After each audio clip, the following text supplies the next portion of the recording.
അഞ്ജലി, അയ്യോ നിന്നാണ് എനിക്ക് ഓർമ്മയില്ല. ഓ അപ്പൊ അറിയാം, ഓർമ്മയില്ലാത്താണല്ലേ. ഇനി ഇവിടെ മതി നിങ്ങൾക്ക്, ഞാൻ പോന്നു. പങ്കജവല്ലി, ഇവളോ? പങ്കു, പങ്കു, തീരുമാനിക്കണം. ഞാൻ പോവാ. എങ്ങോട്ട്? എന്റെ വീട്ടിലേക്ക്. അല്ല, ലക്ഷ്മണ മക്കളുടെ അടുത്തേക്ക്. അവിടേക്കോ? നീ വീട്ടിൽ കാണിക്കരുത്. ആ ലക്ഷ്മണനൊക്കെ താണ്ടിയ നിന്റെ താലി പോക്ക. നിങ്ങൾ എങ്ങനെ വേണേലും വായിക്കും. ഇങ്ങനൊരു ജീവിതം എനിക്ക് വേണ്ട.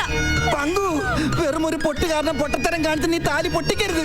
ഈ പൊട്ടെടുത്ത് നിന്റെ നെറ്റിയിൽ പൊട്ടിട്ടാൽ തീരാവുന്ന പ്രശ്നമേ ഉള്ളടി പൊട്ടി.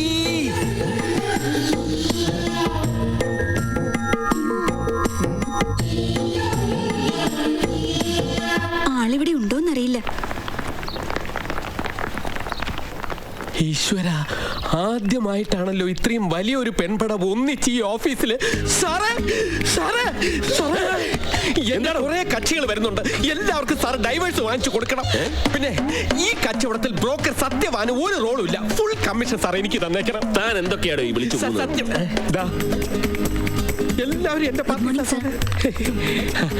വരൂ വരൂ വരൂ. നിങ്ങളുടെ കാര്യങ്ങളെല്ലാം ഞാൻ സാറിനോട് പറഞ്ഞിട്ടുണ്ട്. ഈ ഡോക്ടറിനോടും വക്കീലിനോടും ഒന്നും ഒളിച്ചു വെക്കാൻ പാടില്ലെന്ന. നിങ്ങളുടെ ദാമ്പത്യ ദുഃഖങ്ങളെല്ലാം സാറിനോട് തുറന്നു പറഞ്ഞോളൂ. സാർ ഡൈവേഴ്സ് വാങ്ങി തരും. ഡൈവേഴ്സോ? കല്യാണം കഴിയാത്ത ഞങ്ങൾക്കോ? എന്തോ എന്നെ വിളിച്ചോ? സാറേ എന്നെ പിന്നെ എന്തിനാ നിങ്ങൾ വന്നത്? ഇരിക്കൂ. സർ, ഞങ്ങള് GK വിമൻസ് കോളേജിലെ സ്റ്റുഡൻസാ. ഇത് സ്വാതി, ഞങ്ങളുടെ ആർട്സ് ക്ലബ് സെക്രട്ടറിയാ. Hello sir. കോളേജ് യൂണിയന്റെ ഈ വർഷത്തെ ഇനാഗ്രേഷന് ചീഫ് ഗസ്റ്റ് സാറായിരിക്കണമെന്ന് ഞങ്ങളുടെ എല്ലാവരുടെയും അതിയായ ആഗ്രഹം. സാറിനെ പോലെ സ്ത്രീകൾക്ക് വേണ്ടി വാദിക്കുന്ന ഒരാൾ കോളേജിൽ വന്ന അതിന്റെ ക്രെഡിറ്റ് ഞങ്ങൾക്കാ. നിങ്ങളൊന്ന് മനസ്സിലാക്കണം, ഏറെ തിരക്കുള്ള ഒരു വ്യക്തിയാണ് ഞാൻ. ഓരോ നിമിഷവും എനിക്ക് വിലപ്പെട്ടതാണ്. ആ സമയം ഒരു കോളേജിൽ വന്ന് പിള്ളേർ കളിക്കാനൊന്നും എന്നെ കിട്ടത്തില്ല. ഇതുവരെ കോളേജിൽ വന്നിട്ടുള്ളത് സിനിമാ താരങ്ങളും രാഷ്ട്രീയക്കാരും ഒക്കെയാണ്. നിങ്ങൾ ഏതെങ്കിലും ഫിലിം സ്റ്റാറിനെ തന്നെ വിളിക്കൂ. അങ്ങനെ പറയരുത് സർ, ഞങ്ങൾക്ക് സാറ് മതി. അതെ, എനിക്കൊരല്പ തിരക്കുണ്ട്. എല്ലാവരും ഒന്ന് പോയേ പ്ലീസ്.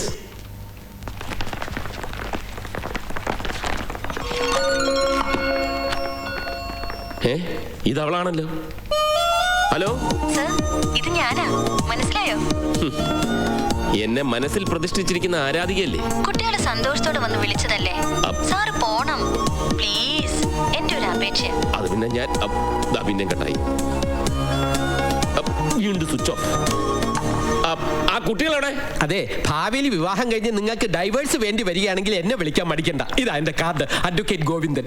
ഹലോ, ആ ഇനോഗ്രേഷന്റെ ഡേറ്റ് എന്നാണെന്നാ പറഞ്ഞത്? അത് പറയാൻ സാർ സമ്മതിച്ചില്ലല്ലോ. അതപ്പോ ഇതിപ്പോ പറയൂ. വരുന്ന 27th, 27th, 25th, 26th, 27th. 27th ഞാൻ ഫുൾ ഫ്രീ ആണ്. ഞാൻ എത്തിക്കൊള്ളാം. Thank you sir, thank you. ആദ്യം നിങ്ങളെ ഞാനൊന്ന് വരട്ടിയതാ. നിങ്ങൾ വിളിക്കുമ്പോൾ വന്നില്ലേ, പിന്നെ ഞാൻ ആര് വിളിക്കുമ്പോഴാ പോകേണ്ടത്? ഓക്കെ. സർ, എന്താ? I like you sir. ഇത് അരക്കള്ളനും മുക്കാക്കള്ളനും ഒന്നും അല്ല, ഒന്നര കള്ളനാ. എന്താ? അല്ല, എന്റെ വീട്ടിന്റെ അടുത്തുള്ള ഒരു കള്ളന്റെ കാര്യം പറഞ്ഞതാ. ഇനി വന്നേ. ആ കാർഡ് ഇടറോ? അഡ്വക്കേറ്റ് ഗോവിന്ദൻ. ഗുമസ്തൻ അഡ്വക്കേറ്റ്. പ്രിയപ്പെട്ട പുരുഷ കേസരികളെ, വീര്യം നശിച്ചുപോയി എന്ന് ഇനി നിങ്ങൾ ദുഃഖിക്കേണ്ട കാര്യമില്ല. വീരനായ മുട്ടനാടിന്റെ ചോരയിൽ നിന്ന് നീറ്റുവാറ്റി കുറുക്കിയെടുത്ത വീര്യ വിതരണമാണ് ഇന്നിവിടെ നടന്നുകൊണ്ടിരിക്കുന്നത്. വീര്യം സേവിച്ച് വീരന്മാരാകും. വീര്യം കൊടുക്കൂ. ഭാര്യമാരെന്ന മതയാനികളെ മെരുക്കിയെടുക്കുന്ന ഒരു തന്ത്രശാലിയായ ആനപ്പാപ്പാനാണ് അഡ്വക്കേറ്റ് ലക്ഷ്മണൻ എന്ന് ഈ അവസരത്തിൽ ഞാൻ പറഞ്ഞു പോവുകയാണ്. അച്ചാർ കമ്പനി എന്ന ആനത്തൊട്ടിലിൽ അവറ്റകളെ യഥേഷ്ടം മേയാൻ തുറന്നു വിട്ടിരിക്കുകയാണ്. ഈ മതയാനകളെ ചങ്ങലക്കിടാൻ ഭർത്താക്കന്മാരായ നിങ്ങൾ കേരള പുരുഷ മുന്നണിയുടെ കീഴിൽ സംഘടിച്ചേ മതിയാവും. നിങ്ങൾ ഭർത്താക്കന്മാർ ഒരുമിച്ച് നിന്നാൽ അവരവരുടെ ആനകളെ ചങ്ങലക്കിട്ട് ഈ പ്രഹ്ലാദൻ നിങ്ങൾക്ക് തിരിച്ചു തരും. ഇത് സത്യം. അവന്റെ അച്ചാർ കമ്പനിക്ക് ബദലായി നിങ്ങൾക്ക് വേണ്ടി ഞാനിവിടെ ഒരു അണ്ടിയാപ്പീസ് തുറന്ന് പ്രവർത്തിപ്പിക്കും. രക്ഷിക്കണം വക്കീല്. നാല് വരാതെ കാര്യം പറയൂ. എന്തോന്ന് രക്ഷിക്കാൻ? പോലെ എന്റെ ജീവിതം തകരാൻ പോണ്. എന്റെ ഭാര്യ മീനാക്ഷി, അവളെ ലക്ഷ്മണ രേഖ താണ്ടി വക്കീല്. രായപ്പൻ ധൈര്യമായിരിക്കും.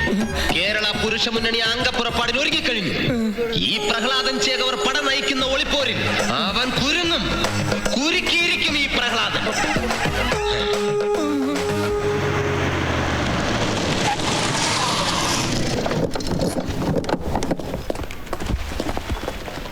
പറഞ്ഞ നല്ല ഓർമ്മയുണ്ടല്ലോ.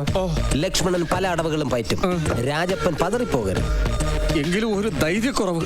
എടോ, അതിന് വീര്യമുള്ള ഈ മുഖം ഓർമ്മിച്ചാൽ മതി. എങ്കിലും ഉള്ള ധൈര്യം കൂടി പോവും. എന്താ പറഞ്ഞ? എന്റെ പരദൈവങ്ങളെ കാത്തോളൂ. ഇങ്ങനെ പേടിച്ച തന്റെ കെട്ടിയോള് പോക്ക. സാറ് പൊയ്ക്കോ, രാജപ്പന് ധൈര്യം ഞാൻ കൊടുത്തോളാം. അങ്ങനെയെങ്കിലും അല്ല, നല്ല കാര്യം ചെയ്. ഉള്ള ധൈര്യം എല്ലാം സംഭരിച്ചോണ്ട് നേരെ അങ്ങ് വന്നേക്കണം. ചേട്ടാ, ധൈര്യം ഇതിനകത്ത് ഇതിനകത്ത് കേറിങ്ങോട്ട്.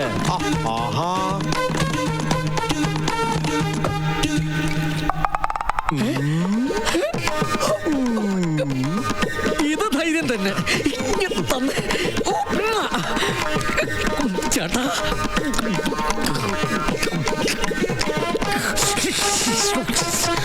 ഒറിജിനലാ. ഇപ്പൊ ശരിക്കും ധൈര്യം കിട്ടി. കുറച്ചുകൂടാ.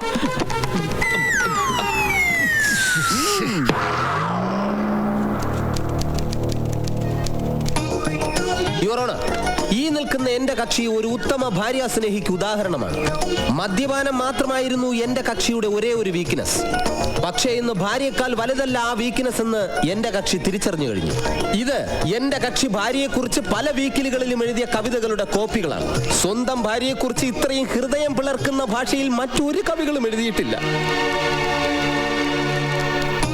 ഇത്രയും ഭാര്യാസ്നേഹിയായ എന്റെ കക്ഷിയെ ഇവരിൽ നിന്നും പിരിക്കരുതെന്ന് ഞാൻ അഭ്യർത്ഥിക്കുകയാണ്. പിരിച്ചാൽ ആ പാവം ഏത് ഗംഗാജലത്തിൽ കൊണ്ടുപോയി കഴുകിക്കളഞ്ഞാലും അതിന്റെ കറ മാറില്ല, യുവർ ഓണർ.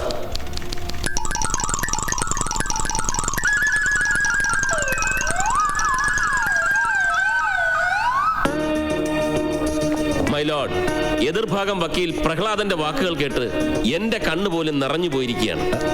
ഇദ്ദേഹം മദ്യപാനം നിർത്തിയെന്ന് കോടതിക്ക് ബോധ്യപ്പെട്ടാൽ ആ നിമിഷം എന്റെ കക്ഷി സ്വന്തം ഭർത്താവിന്റെ കൂടെ പോകാൻ തയ്യാറാണ്. That's all your honour. കർത്താവിന്റെ കുമ്പസാരക്കൂട്ടിൽ നിന്ന് ചെയ്തു പോയ തെറ്റുകൾ ഏറ്റുപറഞ്ഞാൽ കർത്താവ് തമ്പുരാൻ ക്ഷമിക്കുമെന്ന പോലെ ഈ കൂട്ടിൽ നിന്ന് ഞാൻ തെറ്റുകൾ ഏറ്റുപറയുകയാണ്. എന്റെ ഭാര്യ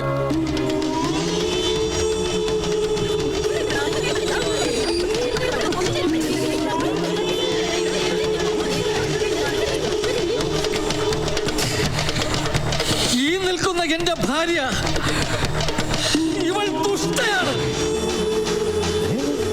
വഞ്ചകയാണ്, താടകയാണ്. ഇവൾ വഞ്ചകയാണ്.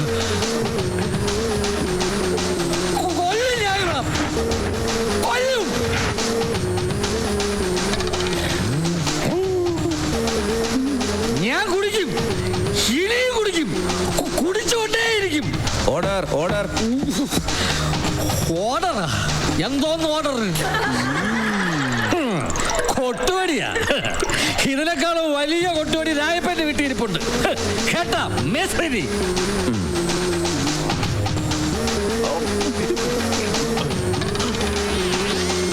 എന്റെ ദൈവമേ, എന്നെ ഉടലോടങ്ങ് കെട്ടിയെടുക്കണമേ.